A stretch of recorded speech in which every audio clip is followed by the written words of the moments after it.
Hi, I'm Tish and welcome back to my channel Auto Social UK.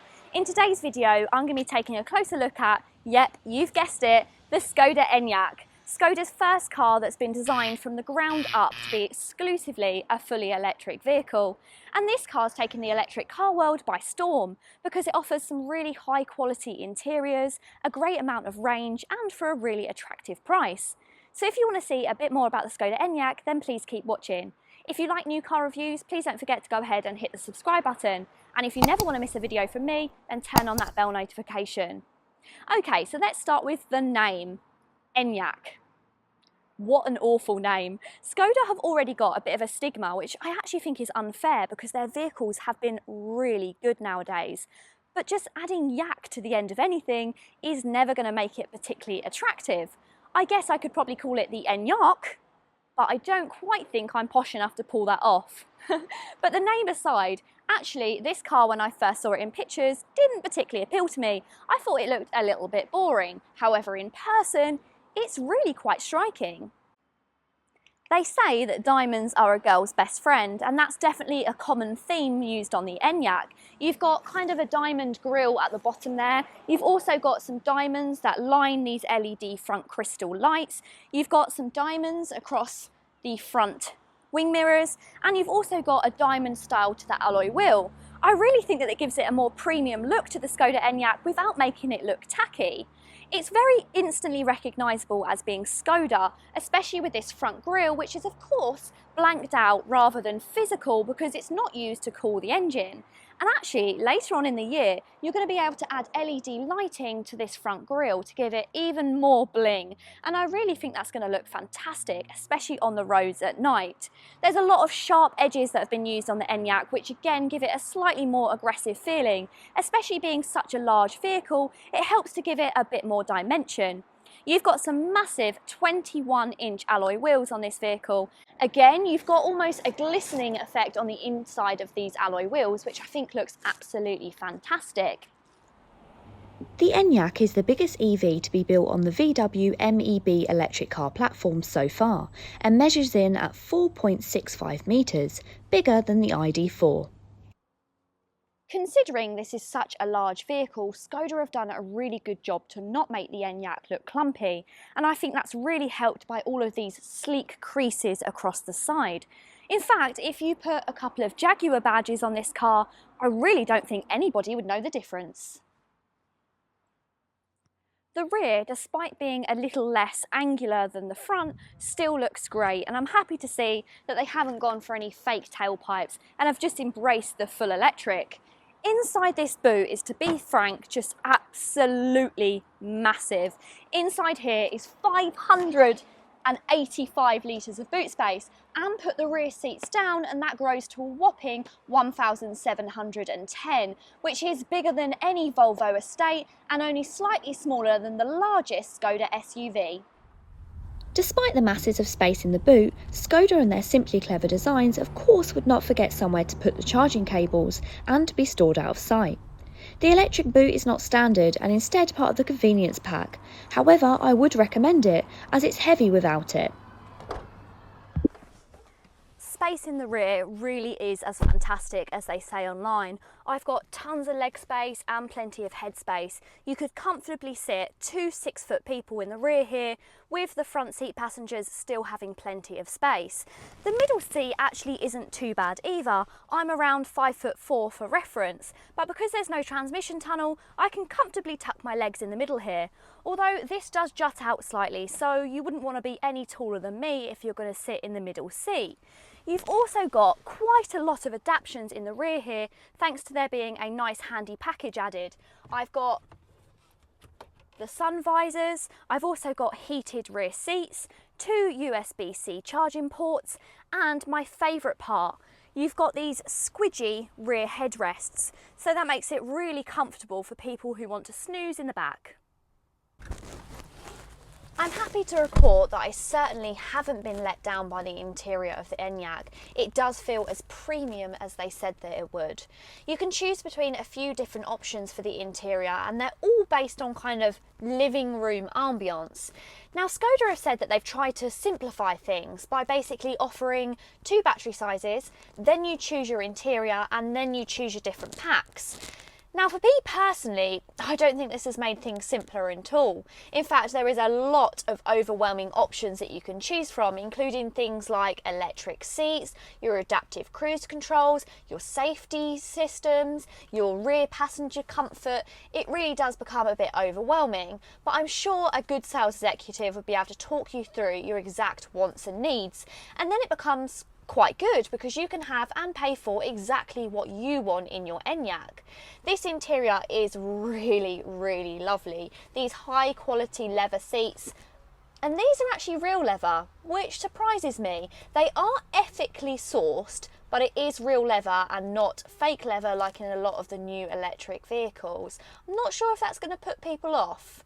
You'll have to let me know in the comments below if that would put you off and if you just prefer fake leather or whether you like the real stuff. But they do feel really high quality and everything is so soft and well put together.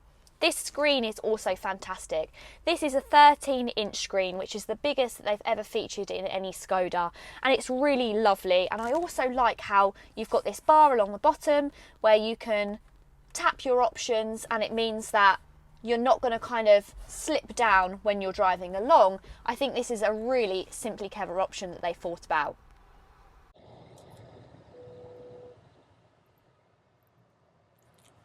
Considering this is such a large vehicle, actually reversing it is really simple, and that's helped by a really clear rear view camera and front and rear parking sensors. The Skoda Enyaq comes in 2 different battery options, which they call the 60 and the 80.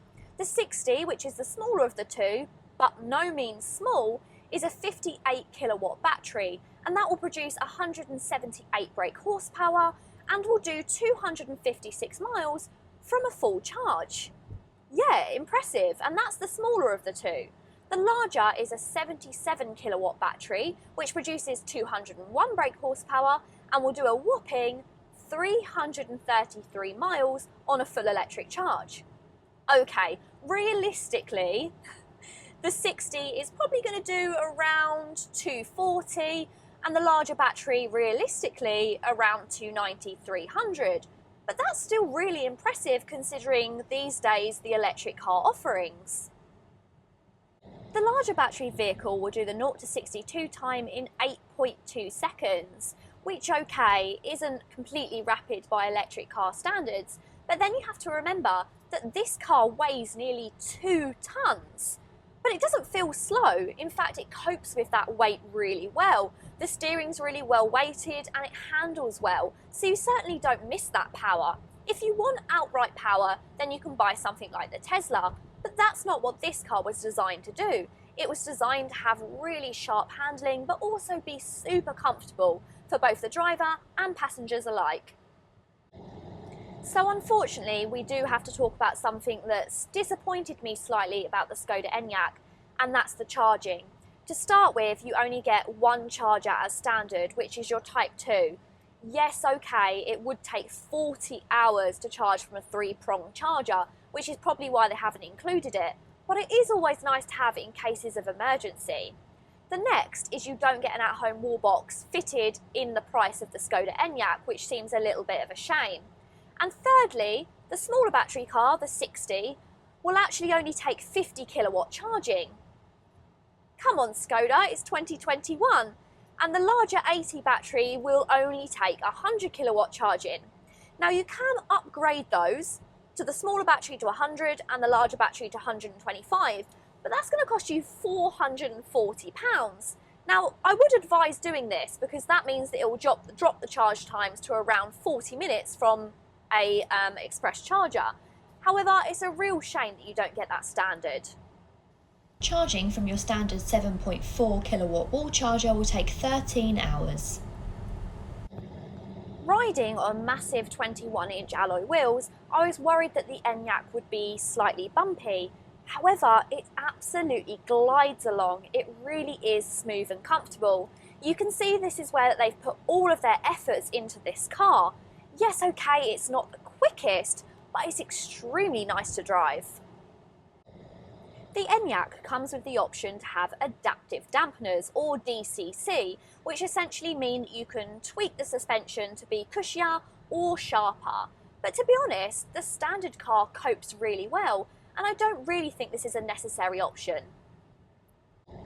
My complaint of some electric cars has been that the assist systems are just a little bit too invasive, but Skoda seems to have got it just right. I don't mind a lane assist if it just gently tugs me into lane, as long as it doesn't bleep at me like the Hyundai Kona, so well done Skoda. One thing I find a little bit strange is you've got this enormous 13-inch screen, which looks fantastic and is actually very easy to use whilst you're driving. However, you've got a teeny tiny front instrument cluster, but then again, how much more do you need on your instrument cluster?